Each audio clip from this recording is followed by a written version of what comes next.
তিনটি কাজের জন্য তিনটি শাস্তি আল্লাহ রাব্বুল আলামিন মানুষের কাছে দান করেন। তিনটি কাজ যদি কোনো একজন মানুষের মধ্যে থাকে, কোনো সম্প্রদায়ের মধ্যে থাকে, ওই তিনটি কাজের কারণে আল্লাহ রাব্বুল আলামিন ওই সমাজের ভিতরে কিংবা গোটা সমাজের ভিতরে, যদি সারা দেশের মধ্যেও যদি এই তিনটি কাজ থাকে, তাহলে আল্লাহ তাআলা তিন কাজের জন্য তিনটি শাস্তি আল্লাহ তাআলা দান করেন। সুনানে ইবনে মাজাহ শরীফের 4019 নম্বর হাদিসের মধ্যে হযরতে আব্দুল্লাহ ইবনে ওমর রাদিয়াল্লাহু তাআলা আনহু হাদিসটি নকল করেছেন যে আল্লাহ রাব্বুল আলামিন যেমন মানুষকে মহব্বত করে আল্লাহ তাআলা পৃথিবীর জমিনে পাঠিয়েছেন, আর ওই মানুষের কিছু কৃতকর্মের কারণে, মানুষের কাজের কারণে আল্লাহ তাআলা সমাজের ভিতরে আবার কিছু শাস্তি আল্লাহ তাআলা দান করেন। আমরা সমাজে চলাফেরা করি, আল্লাহ রাব্বুল আলামিনের বিধান, যে বিধানগুলো আছে, যা আল্লাহ তাআলা আদেশ করেছেন, সেই বিধানগুলো আমরা পালন করি, আবার নাও করি। আবার দেখা গিয়েছে যে সমাজের ভিতরে বিশৃঙ্খলা আমরা সৃষ্টি করে থাকি। তার ভিতরে বর্তমান যে প্রেক্ষাপট, যে অনাবৃষ্টি দেখা দিয়েছে, এই অনাবৃষ্টির কারণ হলো যখন সমাজের ভিতরে অন্যায় হয়, সমাজের ভিতরে মানুষ যখন অন্যায় করে, অনাবৃষ্টি আল্লাহ তাআলা দান করেন। কিন্তু এখন যে সময়টা, এই সময়ে বিভিন্ন জায়গায় কৃষকরা তারা ধান কেটে ওই ফসলগুলোতে বাড়িতে উঠাচ্ছে। যেমন কুমিল্লা বলেন, বিভিন্ন জায়গায় অনেকেই বলতেছে যে যদি আরো পরে বৃষ্টি আসে তাহলে আমাদের জন্য উপকার হয়। আর কোন কোন জায়গায় তারা বৃষ্টির জন্য খুবই পাগল হয়ে গিয়েছে। যে গরম, এই গরমের কারণে অনেকেই বৃষ্টির জন্য খুবই উৎসাহিত যে আল্লাহ কখন বৃষ্টি দিবেন। দেখা গিয়েছে যে গতকালকে ঢাকায় বৃষ্টি হয়েছে। আল্লাহ পাক আমাদের মাঝেও রহমতের বৃষ্টি দান করুক, বলেন আল্লাহুম্মা আমিন। তিনটি কাজের মধ্যে একটি কাজ হলো যখন সমাজের ভিতরে অশ্লীলতা বেড়ে যায়, সমাজের ভিতরে বেহায়াপনা বেড়ে যায়, সমাজের ভিতরে অন্যায় কাজ বেড়ে যায়। ভালোভাবে আমরা দেখি যে সমাজের ভিতরে এখন সময় আমাদের সমাজে অশ্লীলতাটাই বেশি, খারাপ কাজের দিকেই ধাবিত বেশি। কোনো একটা অনুষ্ঠান যখন করতে যায় মানুষ, তখন ওই অনুষ্ঠান উদ্বোধন করে গান বাজনার মাধ্যমে। কি কথা বলেন, আছে কি নাই? বলেন আছে কি নাই? বিয়ের কাজ, বিয়ের অনুষ্ঠান, এই বিয়ের অনুষ্ঠান হলো উত্তম একটি কাজ। সাহাবায়ে কেরামগণ বিয়ের অনুষ্ঠানে তারা আনন্দ করেছেন, ঠিক আছে, কিন্তু তাদের আনন্দ আর আমাদের আনন্দ আকাশ জমিন পার্থক্য রয়েছে। কোন কোন মুসলমান আছে যারা আল্লাহকে ভয় পায়, যারা আল্লাহকে মানে, তারা হয়তো বা বিয়ে বাড়িতে অনুষ্ঠানে গান বাজনা করে না। অনেকে কোরআন তেলাওয়াতের মাধ্যমে, অনেকে ইসলামিক সঙ্গীতের মাধ্যমে বিভিন্ন অবস্থায় বিয়ের বাড়ির অনুষ্ঠান উদযাপন করে। কিন্তু সমাজে বেশিরভাগ মানুষের বাড়িতেই বিয়ের অনুষ্ঠানে যেদিন গায়ে হলুদ হয়, গায়ে হলুদের ব্যাপারেও মতামত রয়েছে। বর্তমান প্রেক্ষাপটে যেভাবে গায়ে হলুদ দেওয়া হয়, ইসলাম এটা সমর্থন করে না। ইসলাম সমর্থন করে না, কেননা ছেলেকে গায়ে হলুদ দিতে গেলে দেখা গিয়েছে যে ওই বাড়ির যত ছেলে পেলে আছে, যত উপযুক্ত মেয়েরা আছে, বেপরোয়া ভাবে অনেক মহিলারা ছেলের গায়ে যায় হলুদ লাগায় দেয়, কপালে হলুদ লাগায় দেয়। হিন্দুরা যেভাবে সিঁদুর লাগায়, হিন্দুরা যেভাবে ভক্তি করে, মুসলমান বাড়িতেও এখন এরকম সময় চলে আসছে। কি ঠিক কিনা? কথা বলেন না কেন, ঠিক কিনা? যখন একটা বাড়িতে বউ উঠিয়ে নিয়ে আসে, তখন নতুন বউ উঠানোর সময় দেখা গিয়েছে যে তার সামনে ওই কি বলে পোলার মধ্যে ধান দুবরা দিয়ে, গিলা দিয়ে, মোমবাতি দিয়ে আগুন জ্বালায়া বিভিন্ন ধরনের রং বেরঙের ওই রং নিয়ে বউকে তারা বাড়িতে উঠায়। মুসলমান ঘরেও এরকম হয়, আছে কি নাই? কি কথা বলেন না কেন? কথা বলেন। ইসলাম এটা সমর্থন করে না।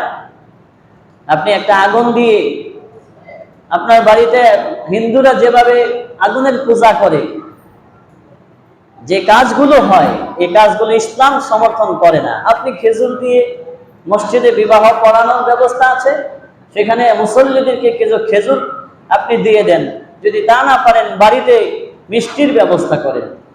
কিন্তু এই যে একটা আগের দিন, বিয়ের আগের দিন যে অনুষ্ঠান করা হয়, এটা ইসলাম বর্তমানে অশ্লীলতা।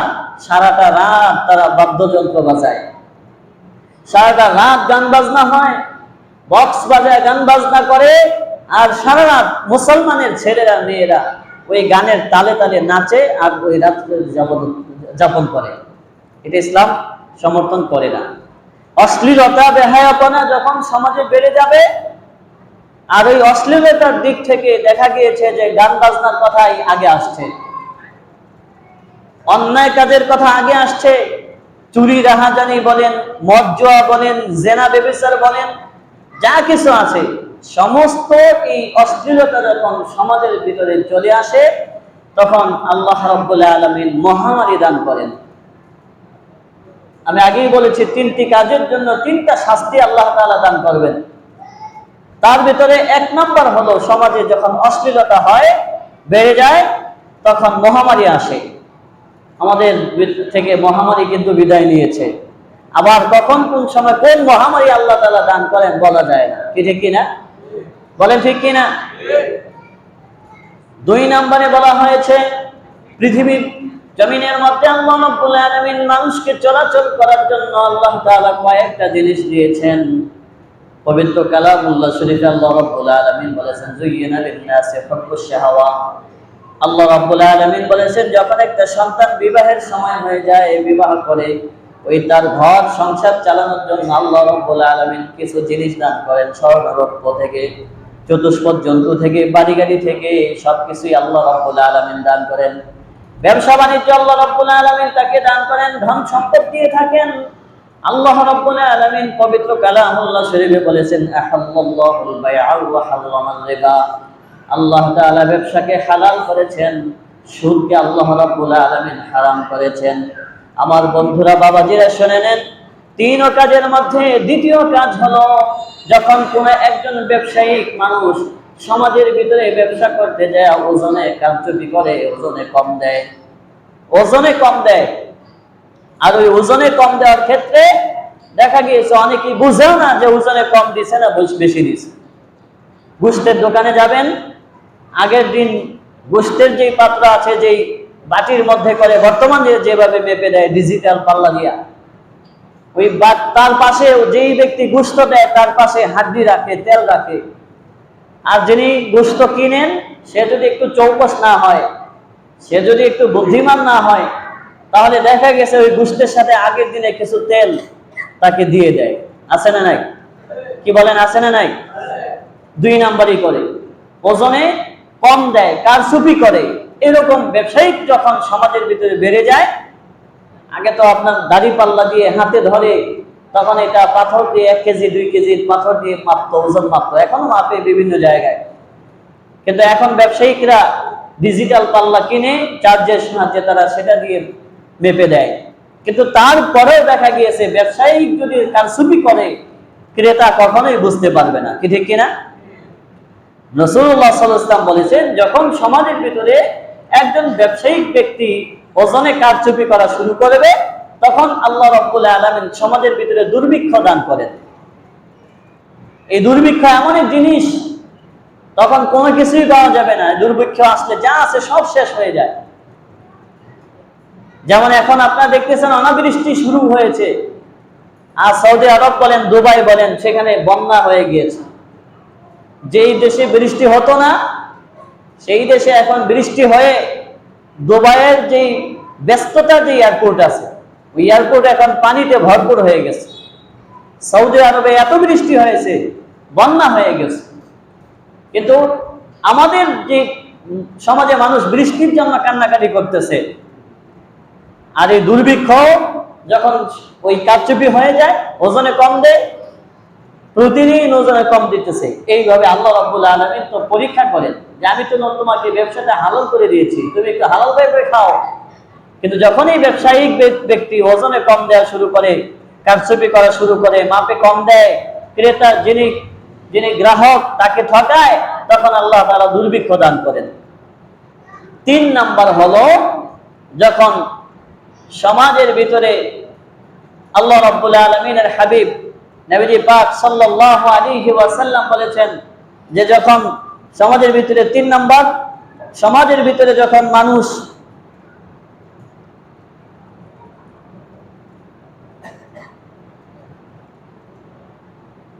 যখন 1 নাম্বার হলো যখন অশ্লীলতা বেড়ে যায়, আল্লাহ তাআলা মহামারী দেন। 2 নাম্বার যখন সমাজে মানুষ ওজনে কম দেয়, ওজনে কম দেওয়ার কারণে তখন আল্লাহ রাব্বুল আলামিন দুর্ভিক্ষ দান করেন। আর 3 নাম্বার হলো অনাবৃষ্টি, তখন আল্লাহ রাব্বুল আলামিন সমাজে দান করেন। যখন মানুষ অন্যায় কাজ করে, যখন মানুষ বিভিন্ন ধরনের মুসিবতে পড়ে যায়, যখন মানুষ চতুষ্পদ জন্তুকে যখন তারা কি করে, ওই জীব জিনিস আছে ওই জীবে দয়া করে না, এরকম বিভিন্ন ধরনের অনেকগুলো কাজ আছে। এর ভিতরে কঠিন দুর্ভিক্ষ আছে, বিপদ মুসিবত। এরপরে আল্লাহ রাব্বুল আলামিন বলেছেন একজন মুসলমানের উপরে ধন সম্পদ দেওয়ার পরে আল্লাহ তাআলা তাকে বলেছেন তোমার যে ধন সম্পদ আমি দিয়েছি, এই ধন সম্পদের একটা যাকাত আছে, এই ধন সম্পদের একটা অর্থ আমি গরিব মিসকিনের জন্য রেখে দিয়েছি। আমার জন্য আল্লাহর রাস্তায় দান করবে, অর্থ সম্পদ দান করবে, যাকাত ফরজ হবে, যাকাত দান করবে। কিন্তু যখন সমাজের ভিতরে মানুষ যাকাত ভালোভাবে আদায় করে না, টাকা পয়সা জমিয়ে রাখে, তখন আল্লাহ তাআলা সমাজের ভিতরে অনাবৃষ্টি দান করেন। আপনারা এখন দেখবেন যারা এখন যাকাত দিচ্ছে, ম্যাক্সিমাম মানুষের যাকাত সঠিকভাবে আদায় হচ্ছে না। যদি সঠিকভাবে যাকাত আদায় হতো তাহলে এই ধরনের বিভিন্ন মহামারী, বিভিন্ন দুর্ভিক্ষ, বিপদ আপদ আল্লাহ তাআলা দান করতেন না। যখনই কোনো একজন মানুষ যাকাত দেওয়া স্বীকার করে, যাকাতে 2 নাম্বারই করে কিংবা যাকাতের টাকা জমিয়ে রাখে, তখন দেখা গিয়েছে যে অনাবৃষ্টি শুরু হয়। এর জন্য সুনান ইবনে মাজাহ শরীফের 4019 নম্বর হাদিসের মধ্যে আল্লাহ রাসূল সাল্লাল্লাহু আলাইহি ওয়াসাল্লাম পরবর্তী বলেছেন যাকাত আদায় না করার কারণে আল্লাহ তাআলা পৃথিবীর জমিনে অনাবৃষ্টি দান করেন। আর এই অনাবৃষ্টি দান করেন ততক্ষণ পর্যন্ত আল্লাহ রাব্বুল আলামিন এই বৃষ্টি রাখেন যতক্ষণ না পর্যন্ত বিপদ এগুলোর জন্য মানুষ আফসোস না করে, মানুষ দোয়া না করে, মানুষ দান সদকা না করে, মানুষ নফল ইবাদত না করে, এই বিষয়গুলো যখন না করে ততক্ষণ পর্যন্ত এই অনাবৃষ্টি, দুর্ভিক্ষ, মহামারী থেকে যায়। কিন্তু রাসূলুল্লাহ সাল্লাল্লাহু আলাইহি ওয়াসাল্লাম বলেছেন আল্লাহ রাব্বুল আলামিন অনাবৃষ্টি রেখেই দিত, বৃষ্টি কখনোই দিত না যতক্ষণ না পর্যন্ত জমিনের ভিতরে কিছু বিচ্ছু জাতীয় প্রাণী আছে, কিছু ছোট ছোট প্রাণী আছে, পিপিলিকা জাতীয় কিছু ছোট ছোট প্রাণী আছে। এই প্রাণীগুলো তারা পানির কারণে তারা পিপাসার্ত হয়ে যায়, পানির কারণে তাদের কষ্ট হয়। এই জন্য আল্লাহ রাব্বুল আলামিন বলেছেন যদি এই ছোট ছোট বিচ্ছু, পিপিলিকা কিংবা ছোট ছোট প্রাণী না থাকতো তাহলে আল্লাহ রাব্বুল আলামিন অনবরত এই অনাবৃষ্টি রেখে দিতেন। সম্মানিত হাজিরিন, তো কাজেই আপনাদের কাছে আবেদন থাকবে এই অনাবৃষ্টিকালে এই সময় আপনারা বেশি বেশি করে দান সদকা করবেন, বেশি বেশি করে আপনারা ইবাদত করবেন, নফল ইবাদত করবেন, কোরআন তেলাওয়াত করবেন, আল্লাহ রাব্বুল আলামিনের কাছে দোয়া করবেন যে আল্লাহ তাআলা যেন আমাদের হাতের কামাই এগুলো, আমাদের হাতের কামাই এগুলো, আমরা অশ্লীলতা করছি এটা আমাদের হাতের কামাই, আমরা ওজনে কম দিচ্ছি এটা আমাদের হাতের কামাই, আমরা যাকাত দিচ্ছি না, ভালোভাবে আদায় করছি না, এগুলো আমাদের হাতের কামাই। এই হাতের কামাইয়ের কারণে আল্লাহ তাআলা বিপদ দান করেন। এই বিপদ থেকে আল্লাহ রাব্বুল আলামিন আমাদের সকলকে মুক্তি দান করুন এবং বিভিন্ন জায়গায় যে যে জায়গায় পানির প্রয়োজন আছে আল্লাহ রাব্বুল আলামিন তার রহমতের দৃষ্টি দিয়ে তাকিয়ে যেই যেই জায়গায় পানির প্রয়োজন আছে আল্লাহ তার রহমতের দৃষ্টি পানি দান করুন, বলেন আল্লাহুম্মা আমিন। সম্মানিত হাজিরিন, পবিত্র কালামুল্লাহ শরীফে আল্লাহ তাআলা বলেছেন ইয়া আইয়ুহাল্লাযীনা আমানুত্তাকুল্লাহ, হে আমার ঈমানদার বান্দাগণ, ইত্তাকুল্লাহ, তোমরা আমি আল্লাহকে ভয় করো, হাক্কা তুকাতিহি, ভয় করার মতো ভয় করো। এখন এই ভয় করার মতো ভয় করার কথা বলা হয়েছে, কিন্তু আমরা ভয় না করে বরং আমরা আরো উল্টা কাজ করি। আমাদের ভিতরে আল্লাহর কোনো ভয় নেই, তাকওয়া নেই। আর এই ভয় না থাকার কারণে এই বিভিন্ন মুসিবতে আমাদেরকে পড়তে হয়। যার কারণে আল্লাহ রাব্বুল আলামিন বলেছেন, ওয়ালা তামুতুন্না ইল্লা ওয়া আনতুম মুসলিমুন। আল্লাহ তাআলা আমাদেরকে বলেছেন মৃত্যুবরণ তো করতেই হবে, মুসলমান না হয়ে তোমরা কেউ কবরে আসিও না। গত 2 জুমায় আমরা নেককারদের আলোচনা করেছিলাম। বদকারের একটা বিষয় আছে যে পৃথিবীর জমিন থেকে বদকার ব্যক্তিরা যখন দুনিয়া থেকে বিদায় নেয় তাদের কি হয়, তাদের কবরে অবস্থা কেমন হয়, তাদের কবরে আযাব কেমন হয়, এই বিষয়গুলো অনেক লম্বা আলোচনা। এই জন্য আল্লাহ রাব্বুল আলামিন বলেছেন তুমি মৃত্যুবরণ করো, কিন্তু মৃত্যুবরণ করার সময় আল্লাহ তাআলা বলেন মুসলমান হও, মুসলমান হয়ে তারপরে মৃত্যুবরণ করো, মুসলমান না হয়ে তুমি কবরে আসিও না। এখন আমরা তো সবাই মুসলমান, দাবি করে আমরা সবাই মুসলমান, কিন্তু আমাদের ভিতরে মুসলমানিত্ব নেই, আমাদের ভিতরে ইসলামের নিয়ম কানুন নেই, আল্লাহ রাব্বুল আলামিনের সঠিক বিধিবিধান আমরা ভালোভাবে আদায় করছি না। এর কারণে রাসূলুল্লাহ সাল্লাল্লাহু আলাইহি ওয়াসাল্লাম বলেছেন যে যখন কোনো একজন ব্যক্তি মুমিন হয়, মুত্তাকি হয়, মুমিন মুত্তাকি হয়ে যাওয়ার পরে, আল্লাহ ওয়ালা হয়ে যাওয়ার পরে ওই ব্যক্তি যখন ইন্তেকাল করে, ওই ইন্তেকালের সময় তার কবরকে আল্লাহ তাআলা প্রশস্ত করে দেন, তার কবরের ভিতরে জান্নাত থেকে সুড়ঙ্গ পথ তৈরি করে দেন এবং ওই কবরে শুয়ে শুয়ে ওই ব্যক্তি শান্তি পাইতে থাকে, জান্নাতের খুশবু পাইতে থাকে। কিন্তু বদকারে এমন ব্যক্তি আছে যারা দুনিয়া থেকে বিদায় হওয়ার কারণে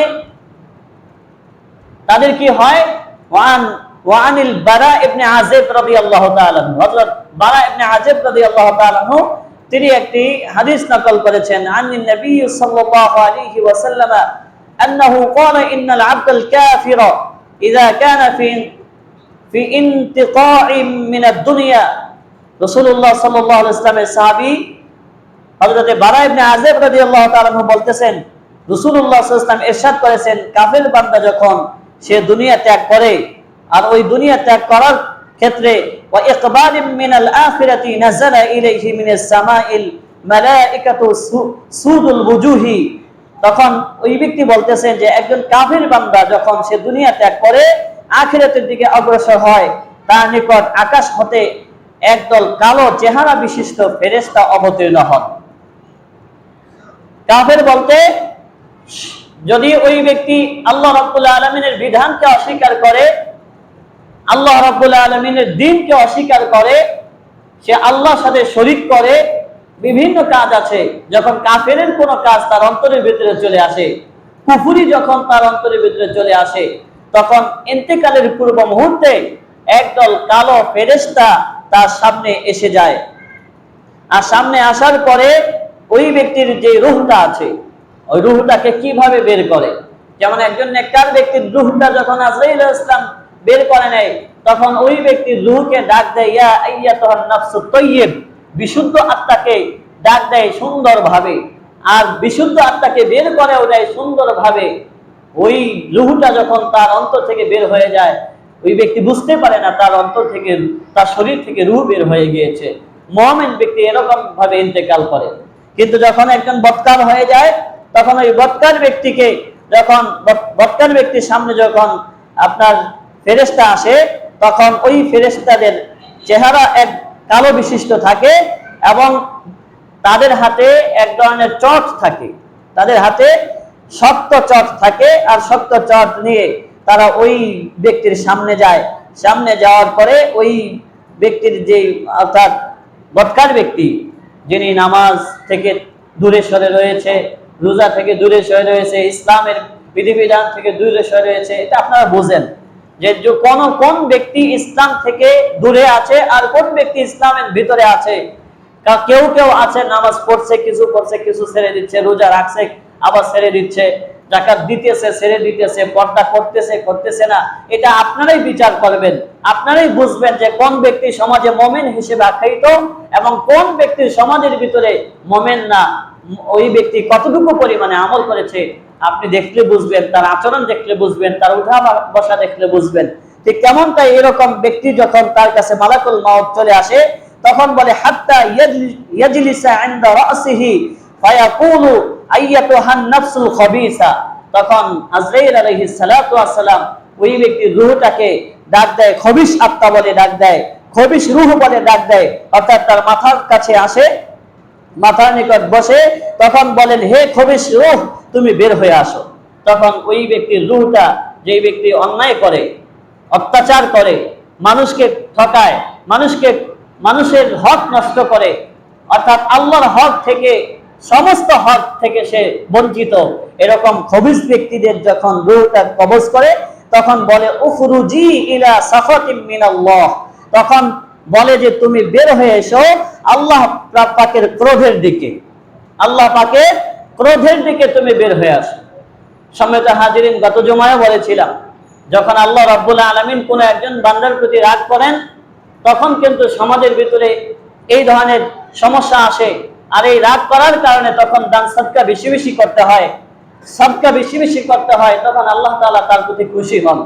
কিন্তু যে ব্যক্তি কোনো কাজই করে না, আল্লাহ দেওয়া বিধানের কোনো কাজই করে না, ওই ব্যক্তির জন্য ফেরেশতারা বলতেছেন, উখরুজি ইলা সাখাতিম মিনাল্লাহি, তুমি বের হয়ে আসো আল্লাহ রাব্বুল আলামিনের ক্রোধের দিকে, মিনাল্লাহি ফাতাফতারিকু ফি জাসাদিহি ফায়ানসি রুহা কামা ইয়ানজাউ। তখন ওই ফেরেশতা বলতেছে, রাসূলুল্লাহ সাল্লাল্লাহু আলাইহি ওয়াসাল্লাম বলেন, এই সময় রূহ ভয়ে তার শরীরে এদিক সেদিক পালাতে থাকে। অর্থাৎ যখন আজরাইল আলাইহিস সালাম ওই ব্যক্তির মাথার পাশে বসার পরে তাকে ডাক দেয়, রূহটাই ডাক দেয়, তুমি বের হয়ে আসো, তখন ওই রূহটা ভয় পেয়ে যায়। ভয় পেয়ে যাওয়ার পরে তার সারা শরীরের ভিতরে রূহটা দৌড়াতে থাকে, বিভিন্ন জায়গায় এদিক সেদিক পালাইতে থাকে। তখন মালাকুল মাউত ফেরেশতা তাকে টেনে বের করেন। অর্থাৎ যখন সে দৌড়াদৌড়ি করে, শরীরের পুরো শরীরটার ভিতরে এদিক সেদিক দৌড়ায়, তখন আজরাইল ইসলাম তখন ধরে তাকে টেনে বের করে। কিভাবে টেনে বের করে? যেমন লোহার গরম শলাকা ভিজা পশম হতে টেনে বের করা হয়। অর্থাৎ একটা গরম সুরা যখন বের করা হয় ভিজা জায়গা থেকে, তখন বোঝা যায় যে ওই ভিজা জায়গা থেকে একটা গরম লোহা বের হলে দেখবেন ধোঁয়া বের হয়। একটা লোহা যখন গরম পানি থেকে টান দিয়ে বের করবে তখন দেখবেন ধোঁয়া বের হয়। সাধারণত ছোট্ট একটা উদাহরণ, কামারের দোকানে যখন লোহা গরম করে পানির মধ্যে ছেড়ে দেওয়া হয় তখন একটা শব্দ হয় আর কিছু ধোঁয়া বের হয়। ঠিক তেমনটাই ওই গরম লোহাটা ভিজা জায়গা থেকে টান দিলে যেরকম ধোঁয়া বের হয়, ওই রকম ভাবে আজরাইল ইসলাম ওই কি খবিস আত্মাকে শরীরের ভিতর থেকে এইভাবে টান দিয়ে বের করেন। ফেরেশতা মালাকুল মাউত তাকে পাকড়াও করে এবং এক মুহূর্তের জন্য তাকে সেখানে তার হাতের মধ্যে রাখেন না। তিনি করেন কি, অপেক্ষা না করে ফেরেশতাগণ তাড়াতাড়ি ওই যে ফেরেশতারা চট নিয়ে তার সামনে দাঁড়িয়ে রয়েছে, তাদের হাতের ভিতরে যে শক্ত চট নিয়ে দাঁড়িয়ে থাকে, ওই রূহটাকে বের করে আজরাইল ইসলাম এক সেকেন্ড দেরি করেন না, রূহটাকে আস্তে করে তার ওই ফেরেশতাদের দিকে দিয়ে দেন। তারা ওই চট দিয়ে এটাকে আবৃত করে নেয়, আবৃত করে নিয়ে তারা উপরে যাওয়া শুরু করে, ওটা চটে জড়িয়ে নেয়। কিতাবের মধ্যে আসছে, যখন ওই রূহ ব্যক্তির জানটাকে বের করে নিয়ে রূহটা যখন চলে আসে, তার ওই রূহ থেকে এমন দুর্গন্ধ বের হয়, ফেরেশতারা ওই দুর্গন্ধটা সহ্য করতে পারে না, তার এত দুর্গন্ধ। সম্মানিত হাজিরিন, তখন এই দুর্গন্ধ থেকে ফেরেশতারা বাঁচার জন্য তখন পৃথিবীর কোন এক গলিত শব্দ, অর্থাৎ ফেরেশতারা বলছেন যে এই রূহটার ভিতর থেকে এমন দুর্গন্ধ বের হয়, মনে করেন ময়লা আবর্জনার ভিতরে কোনো একটা পশু যদি মারা যায়, কি ইঁদুর বলেন, কি আপনার বিড়াল বলেন, যে কোনো ছোট একটা প্রাণী যখন মারা যায়, ওটা মারা যাওয়ার পরে দেখা গিয়েছে যে ওখান থেকে এক ধরনের দুর্গন্ধ সৃষ্টি হয়। ঠিক তেমনটাই খবিস ব্যক্তির রূহটাকে যখন টেনে বের করা হয়, টেনে বের করার পরে ওটার ভিতরে দুর্গন্ধ চলে আসে, ফেরেশতা তাড়াতাড়ি করে চট দিয়ে আবৃত করে। তারা বলেন এর শরীরের ভিতরে এত দুর্গন্ধ যে পৃথিবীর কোন এক গলিত বস্তু থেকে তাকে বের করা হয়েছে। অতঃপর তারা তাকে নিয়ে উপরে উঠে থাকেন, কিন্তু যখনই তারা তাকে নিয়ে ফেরেশতাগণের কোন দলের নিকট পৌঁছেন, তারা জিজ্ঞেস করেন তখন এই খবিস রূহ কার। অর্থাৎ ফেরেশতারা যখন আস্তে আস্তে উপরে যাওয়া শুরু করে, প্রথম আসমানের দিকে যাওয়া শুরু করে, ফেরেশতারা অন্য ফেরেশতারা তাকে জিজ্ঞাসা করে যে এত দুর্গন্ধ, এই রূহটা কার? তখন ফায়াকুলুনা ফুলান ইবনে ফুলানিন, ফেরেশতারা বলে অমুক ব্যক্তির ছেলে অমুক ব্যক্তি, সে দুনিয়া থেকে বিদায় হয়েছে, তার রূহখানা আমরা নিয়ে এসেছি। এইভাবে অনেক লম্বা কথা, সেগুলোর মধ্যে সর্বাপেক্ষা অধিক খারাপ নাম দ্বারা তারা বিভিন্ন ধরনের খারাপ নাম ধরে তারা আখ্যায়িত করে থাকেন। এজন্য যে আপনার নাম কি রেখেছেন সেটা আল্লাহও জানেন, আপনার নাম কি রেখেছেন ফেরেশতারাও জানেন, আপনার বাবার নাম কি ফেরেশতাও জানেন, সবাই কিন্তু আল্লাহ রাব্বুল আলামিন তার পক্ষ থেকে সমস্ত ফেরেশতারা এবং আল্লাহ তাআলা স্বয়ং সকল বান্দার নাম আল্লাহ তাআলা জানেন, তার বাবার নাম জানেন, তার আত্মীয় স্বজনের নাম জানেন। যদি না জানতেন কিয়ামতের ময়দানে বাবার নাম বলে সন্তানদেরকে ডাক দিতেন না। এজন্যই বলা হয়েছে যে এইভাবে তাকে এমন বলা হয় যে অমুক একজন ব্যক্তির সন্তান, দুনিয়ার মধ্য থেকে তাকে এইভাবে তাকে টেনে শেষে বের করা হয়েছে, অমুকের পুত্র অমুক, তার রূহখানা থেকে এই দুর্গন্ধ বের হচ্ছে। এইভাবে বলতে বলতে তারা প্রথম আসমান পর্যন্ত নিয়ে যাওয়া হয়। ওখানে পৌঁছার পর আসমানের দরজা যখন সামনে দাঁড়ায়, তখন আসমানের দরজাকে খুলে দেওয়ার জন্য ফেরেশতারা আবেদন করেন। যেমনটা রুহু নেককার একজন ব্যক্তির রুহখানা নিয়ে প্রথম আসমানে যাওয়া হয়, তখন প্রথম আসমানের ফেরেশতারা বলে, কে? আজরাইল আলাইহিস সালাতু ওয়াস সালাম ওই রুহখানার নাম বলেন। তারা বলে, দেখি তার নাম আমাদের এখানে লেখা আছে কিনা। অন্যান্য ফেরেশতারা দেখেন যে এই লোকটার নাম লেখা আছে, তখন তারা করে কি, আসমানের ওই যে রহমতের যে দরজা আছে, আসমানের দরজা আছে, ওই দরওয়াজা তার জন্য খুলে দেন। কিন্তু যখন খবিশ আত্মার কোন একটা আত্মার রূহটা যখন নিয়ে যাওয়া হয়, তখন তাকে তার জন্য আসমানের দরজা খোলার জন্য বলা হয়। রাসূলুল্লাহ সাল্লাল্লাহু আলাইহি ওয়াসাল্লাম বলেন, পবিত্র কোরআনের যে একটা আয়াতের মধ্যে আসছে যে তাদের জন্য আসমানের দরজা খোলা হবে না এবং তারা বেহেশতে প্রবেশ করতে পারবে না যে পর্যন্ত না সূচের ছিদ্র দিয়ে উট প্রবেশ করে। কঠিন একটা কথা পবিত্র কালামুল্লাহ শরীফে আল্লাহ তাআলা বলেছেন যে ওই ব্যক্তির জন্য আসমানের দরজা খোলা হবে না এবং ওই ব্যক্তি জান্নাতে প্রবেশ করবে না যতক্ষণ না পর্যন্ত রাসূলুল্লাহ সাল্লাল্লাহু আলাইহি ওয়াসাল্লাম এই আয়াত তেলাওয়াত করলেন এবং বললেন যে তাদের জন্য আসমানের দরজা খোলা হবে না এবং তারা বেহেশতে প্রবেশ করবে না যতক্ষণ পর্যন্ত না সূচের ছিদ্র দিয়ে উট প্রবেশ করে। কঠিনতম একটি কথা যে একটা সূচের ছিদ্র দিয়ে এত বড় একটা উটকে প্রবেশ করার কথা, কিন্তু আল্লাহ রাব্বুল আলামিন এটা দিয়ে উদাহরণ দিয়েছেন যে ওই ব্যক্তি কতটুকু খারাপ ব্যক্তি হতে পারে, সমাজের ভিতরে সে কত অন্যায় ওয়ালা লোক হতে পারে, সমাজের ভিতরে কত নাফরমান ব্যক্তি হতে পারে যে একজন ব্যক্তি ইন্তেকালের পরে এই অবস্থা তার হয়ে যায়।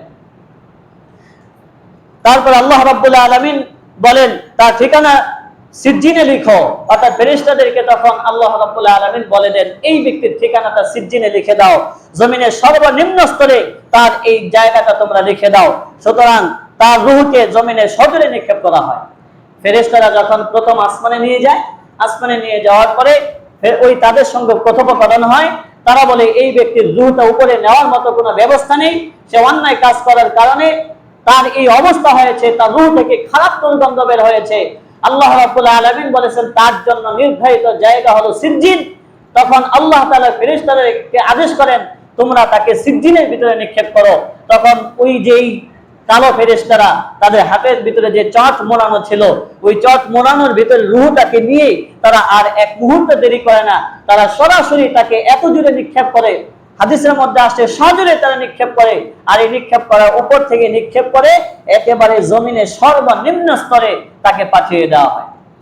সম্মানিত হাজিরিন, রাসূলুল্লাহ সাল্লাল্লাহু আলাইহি ওয়াসাল্লাম বললেন তার জন্য জায়গা হলো জমিনের সর্বনিম্ন স্তর।